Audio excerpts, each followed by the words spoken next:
আসসালামু আলাইকুম প্রিয় দর্শক, অন্য মঞ্চের আলোচনায় আপনাদের সকলকে আমন্ত্রণ জানাচ্ছি।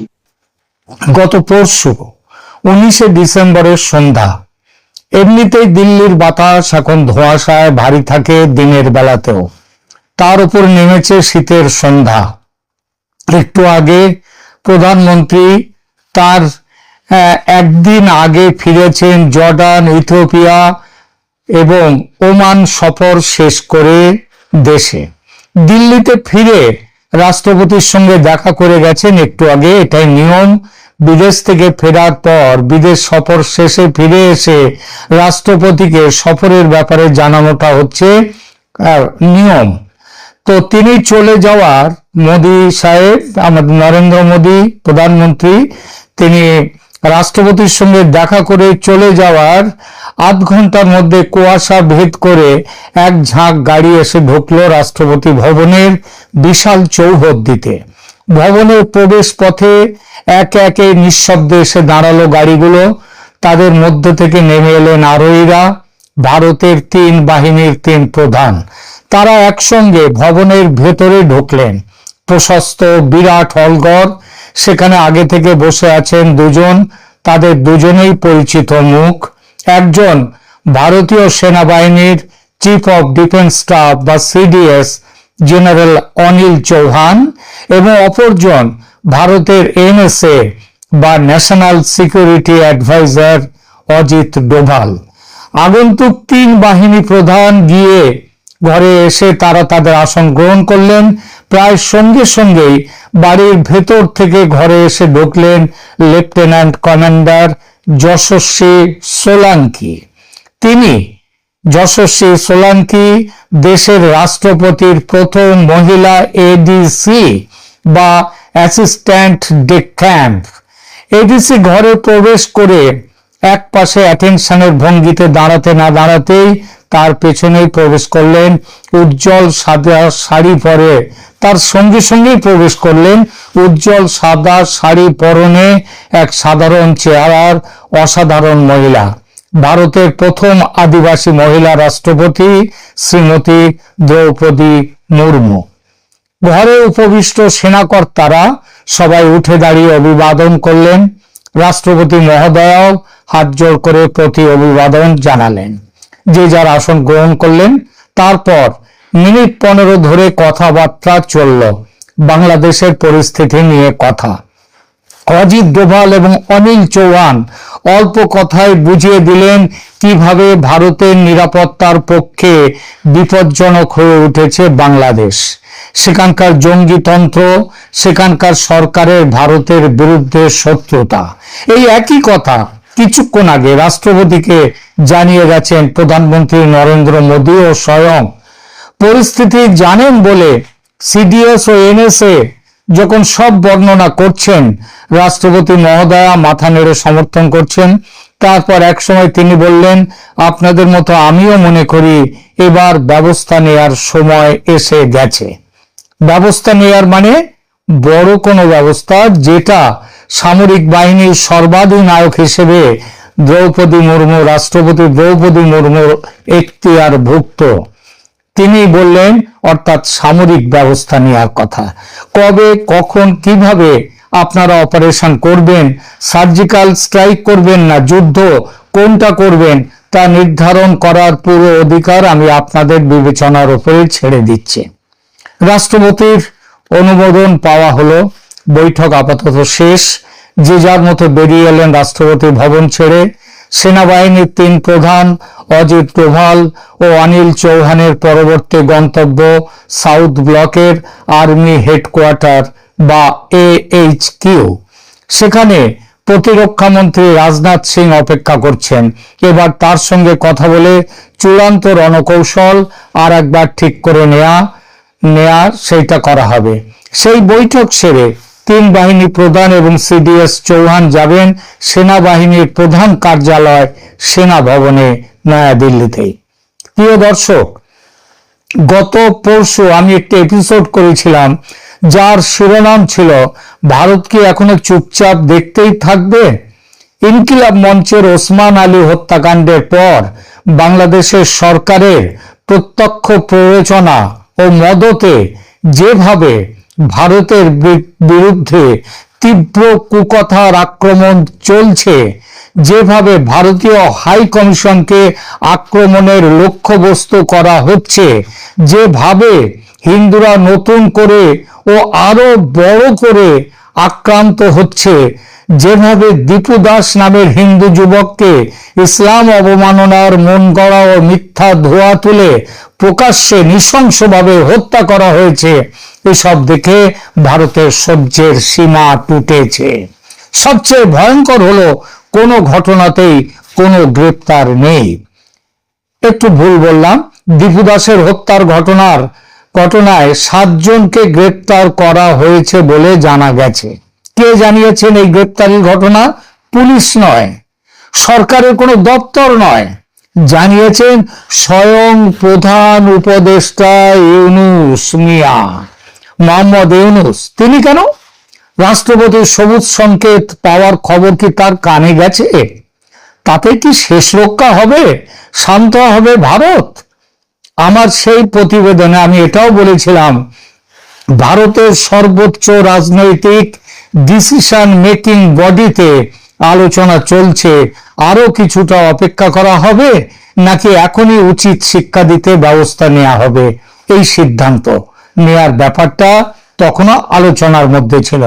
গতকাল রাষ্ট্রপতির সঙ্গে প্রধানমন্ত্রী ফিরে এসে যে সাক্ষাৎ করেছেন, তারপর 3 বাহিনীর প্রধান, সিডিএস ও এনএসএ একযোগে ও একত্রে সাক্ষাৎ করা বুঝিয়ে দিয়েছে বাংলাদেশকে কি ধরনের শিক্ষা দেয়া হবে সে বিষয়ে সিদ্ধান্ত নিয়ে ফেলেছে ভারত।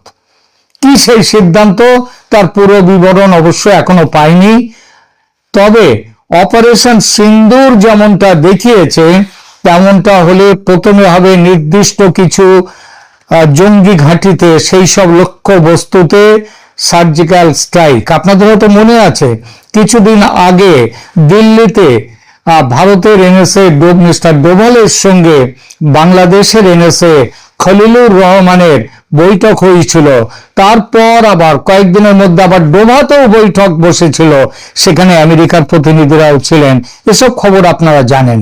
তো সেই সময় বাংলাদেশকে ভারতের এনএসএ অজিত ডোভাল বেশ কিছু জঙ্গি ঘাঁটির তাদের ঠিকানা, তাদের লোকেশন সবকিছু জানিয়ে দিয়েছিলেন। তো সার্জিক্যাল স্ট্রাইক এখন হলে সেই সার্জিক্যাল স্ট্রাইকের আওতায় বেশ কিছু জঙ্গি ঘাঁটি যেমন থাকবে, তেমনই থাকতে পারে যমুনায় ইউনূসের বাসভবনও। হয়তো এই খবরটাও পেয়ে গেছে বাংলাদেশের সেনা, তারাও এটা ভাবছে। তার জন্য এখন ড্রোন উড়িয়ে মাঝে মাঝেই ইউনূসের যমুনার উপরে নজরদারি চালাচ্ছে বাংলাদেশের সেনা। তো যাই হোক, আল শামস, আল বদর, আনসারুল বাংলা টিম, জামাত, এদের জঙ্গিদের চেয়ে মোহাম্মদ ইউনূস যে আরো বড় জঙ্গি এবং জঙ্গিদের সংরক্ষক, ভারত বর্তমানে সেই পাকা সিদ্ধান্তে পৌঁছেছে এবং বুঝেছে ইউনূসের পতন না হলে বাংলাদেশের বর্তমান জঙ্গিতন্ত্র খতম হবে না, এটা ভারত দৃঢ়ভাবে মনে করে। সুতরাং রুট অফ অল কজেস, ইউনূসের পতন চাই আগে। ভারতের সেনাবাহিনী সেই কথাটি মাথায় রেখে সার্জিক্যাল স্ট্রাইক চালাবে। তবে শুধু সার্জিক্যাল স্ট্রাইক করে থেমে যাবে ভারত এমন মনে করার কোনো কারণ নেই। ইউনূস বিদায় নিলে ইউনূসের মতের ও পথের আর কাউকে ক্ষমতায় বসাতে পারে জামায়াতের শীর্ষ নেতারা ও তাদের পৃষ্ঠপোষক পাকিস্তান এবং কিঞ্চিত কিছুটা আমেরিকা।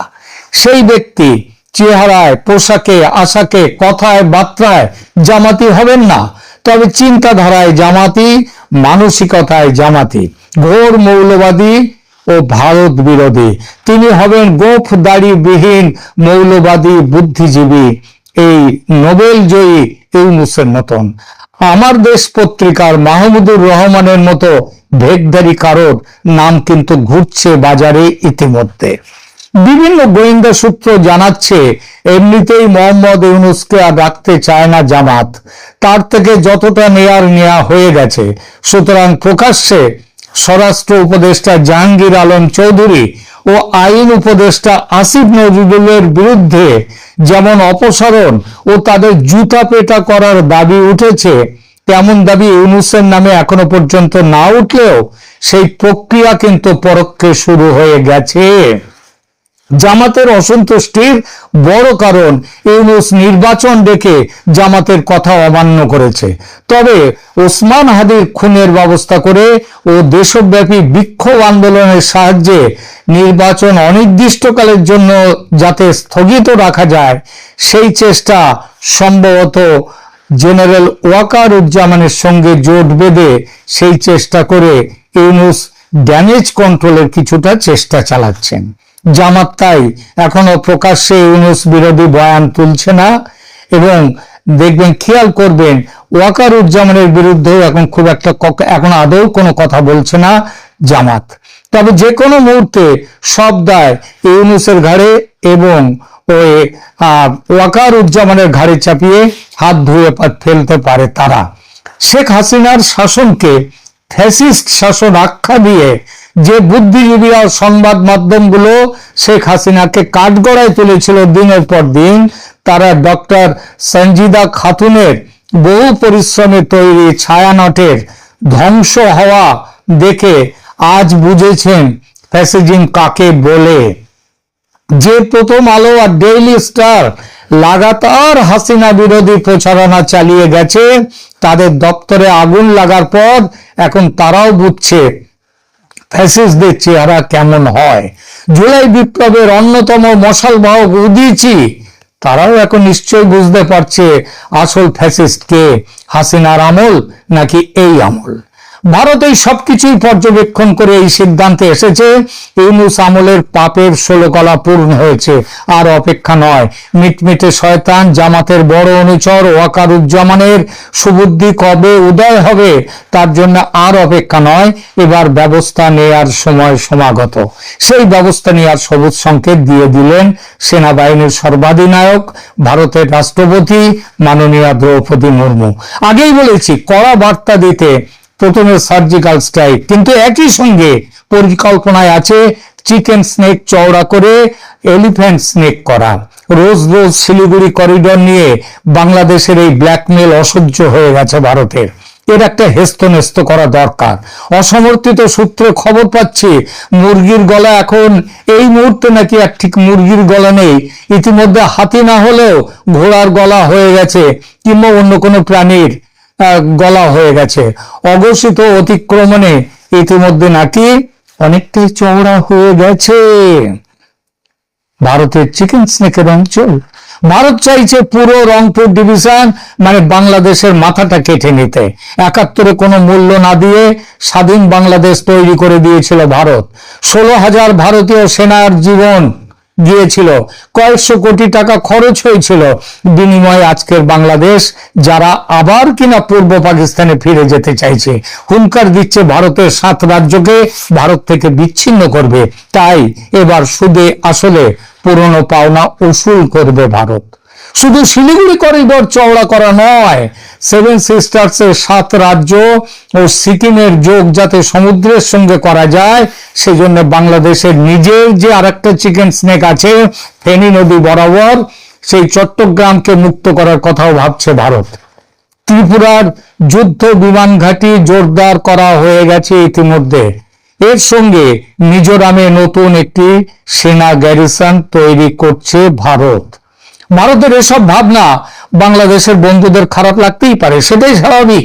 আমার দেশ যদি ছিন্ন বিচ্ছিন্ন হয় আমার তো খারাপ লাগবেই, কিন্তু তাদের মনে রাখতে বলি, এভাবে ভাবতে ভারতকে বাধ্য করেছে জামাতের দালাল ইউনূস ও তার মাথা মোটা নাবালক চেলা চামুন্ডারা, দায় তাদের।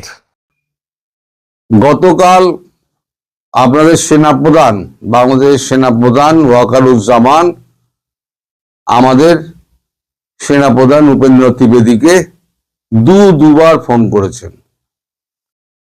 করেছেন এই কারণে যে ভারতবর্ষ যে চরমপত্রটা পাঠিয়েছিল, সেই চরমপত্র পাওয়ার পর তার খবর নিশ্চয়ই সেনাপ্রধানের কাছে গিয়েছে।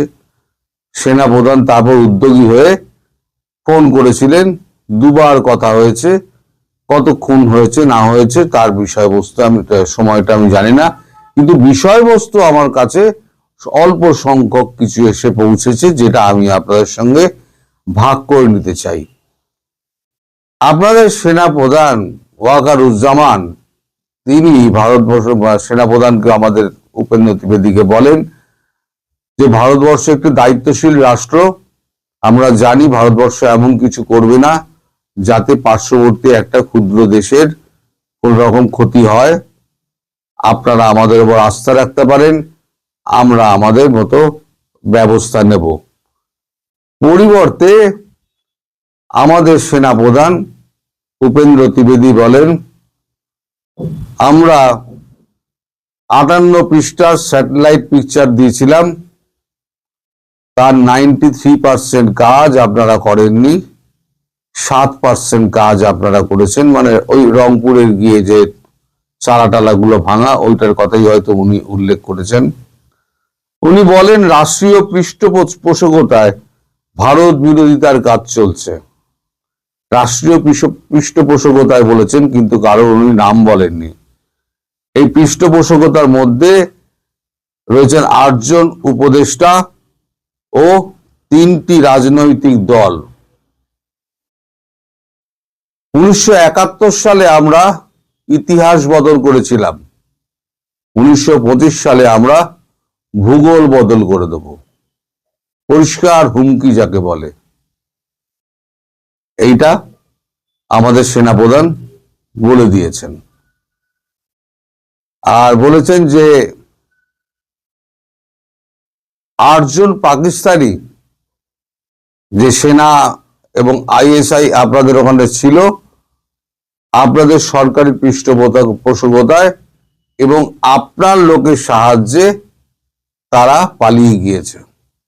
এর জন্য সম্পূর্ণ আপনারা দায়ী। আপনারা দেশকে অস্থির করেছেন, আপনারা দেশে মব কালচার তৈরি করেছেন, আপনারা সাধারণ মানুষকে খুন করছেন, আপনারা বাড়ি ঘর দর জ্বালিয়ে দিচ্ছেন, সাধারণ মানুষকে ব্যতিব্যস্ত করছেন। সব থেকে বড় ব্যাপার যেটা হলো, আপনারা ভারতীয় দূতাবাসকেও ছাড়ছেন না। ভারতীয় দূতাবাসের উপরে হামলা মানে ভারতের উপরে হামলা, এটা ভারত ধরে নিয়েছে। ভারত এমনি মানে অ্যাক্ট অফ ওয়ার ঘোষণা করে রেখে দিয়েছে, এবং সিঁদুর 2 আমরা খুব শীঘ্রই শুরু করব। এই অবস্থায় আপনারা যে ভারতীয় উপ হাই কমিশনার অ্যাটাক করলেন, ভাঙচুর করলেন, তাদের বাড়িঘর তাদের নিগৃহীত করলেন, এবং একজন তার নিরাপত্তা রক্ষী যে বেসরকারি হলো, নিরাপত্তা রক্ষী যে নিখোঁজ হয়েছে, আজ পর্যন্ত তার খোঁজ পাওয়া যায়নি। এই ব্যাপারে আপনারা কোনো হেলদোল কিছু নেই, আপনাদের তরফ থেকে একটা দুঃখ প্রকাশ পর্যন্ত করা হয়নি। ভারতবর্ষ এটাকে কিভাবে মেনে নেবে বলুন? সুতরাং আপনাদের ওপর আমাদের আর কোনো আস্থা নেই। এবার আমরা আমাদের হিসেব বুঝে নেব। এইটুকু আমি জানতে পেরেছি, এর বাইরে কি কথা হয়েছে আমি জানি না। এখন ব্যাপার হচ্ছে, কালকে রাত্রিবেলা শিলিগুড়িতে মানে আপনার সেভেন সিস্টার অঞ্চলে সেনাপ্রধান গেছিলেন। সেনাপ্রধান গিয়ে একটা বক্তৃতা দিয়েছেন। তারপরে সেখানে বন্দে মাতারাম একেবারে ধ্বনি উঠেছে, এবং জাতীয় সঙ্গীত, জাতীয় পতাকা উঠেছে, এবং চারিদিকে একটা যুদ্ধ রব একটা উঠে গিয়েছে। এরই মধ্যে 2-4টে আপনার মিসাইল রেঞ্জ মাপার জন্য ছাড়া হয়েছিল রাত্রিবেলা। 2-1জন ক্যামেরা বন্দি করেছেন, আমার কাছেও পাঠিয়েছেন। প্রচন্ড শব্দে সেই সমস্ত মিসাইল মানে আকাশ দিয়ে উড়ে যাচ্ছে। আসলে পাল্লা মাপা হচ্ছে, মানে রেঞ্জ মাপা হচ্ছে, যে কতটা রেঞ্জ আছে, রেঞ্জটা ঠিক করতে হবে। সেই রেঞ্জের হিসেব করা হচ্ছে। আমার যা মনে হচ্ছে, আমার যা রিডিং, খুব একটা বেশি দূরে নয়, একটা বড় ধরনের দুর্ঘটনা ঘটলেও ঘটতে পারে। এখন এই যে 17-18 তারিখ, 17-18 তারিখ বাংলাদেশ 12টা সীমান্ত এলাকায় মোট 12টা ড্রোন উড়িয়েছিল এবং ছবি তুলছিল। সেনাবাহিনী কোথায় কোথায় মোতায়েন আছে ছবি তুলছিল। এখন আমার কাছে আমরা যা খবর পেয়েছি তার মধ্যে 3টি ড্রোনকে ভূপাতিত করা হয়েছে, বাকি 9টি ড্রোন পালিয়ে যায়। আচ্ছা, জসিম-উদ্দিন রহমানিকে ছেড়ে দেওয়া হয়েছিল, বলা হয়েছিল জসিম-উদ্দিন রহমানি নাকি পাকিস্তানে চলে গেছেন, কিন্তু গতকালকে এই ওসমান হাদির যে জানাজা হয় সেখানে জসিম-উদ্দিন রহমানিকে যথারীতি দেখা গিয়েছে, অর্থাৎ তিনি বাংলাদেশে বহাল তবিয়াতে আছেন। আমি এমনি আগেই বলেছিলাম মোদিজির মুড খুব খারাপ, তিনি একদম মিটিং ফিটিং এর মধ্যে ব্যস্ত আছেন, একটা হেস্ত নেস্ত এবার উনি করেই ছাড়বেন বলে ঠিক করেছেন, এবং একই সঙ্গে মার খাবে পাকিস্তান, আপনারা মিলিয়ে নেবেন। এখন শুধু সময়ের অপেক্ষা, কবে আপনাদের উপরে মারটা গিয়ে পড়বে। এখন এই যে সেনাকর্তার সঙ্গে, মানে সেনাবাহিনীর প্রধানের সঙ্গে আমাদের সেনা প্রধানের সঙ্গে কথাবার্তা হলো, সেটা এখন সেনা প্রধান চেয়েছিলেন তিনি যমুনায় গিয়ে তিনি জানাবেন, কিন্তু আপনাদের মানে প্রধান উপদেষ্টা মোহাম্মদ ইউনূস তিনি বলেছেন না না এখানে আসার দরকার নেই, আপনি টেলিফোনেই আমায় বলে দেন। মানে টেলিফোনে বললেই ওনার শান্তি, কারণ উনি তো কিছু করবেন না, সরকারি পৃষ্ঠপোষকতা বলতে তো উনিই তো সরকারি পৃষ্ঠপোষকতা দিচ্ছেন, সেটা আমাদের সেনাপ্রধান সরাসরি বলেননি, কিন্তু আমরা তো জানি যে কে কোথা দিয়ে কলকাঠি নাড়ছে। এই সমস্ত টাকা পয়সা সবকিছু দেওয়া এবং প্ল্যানিং সব কিন্তু হচ্ছে এই ইউনূসের। আমি বলেছি না, এই হাদির মৃত্যুর পেছনেও কিন্তু ইউনূসের হাত আছে।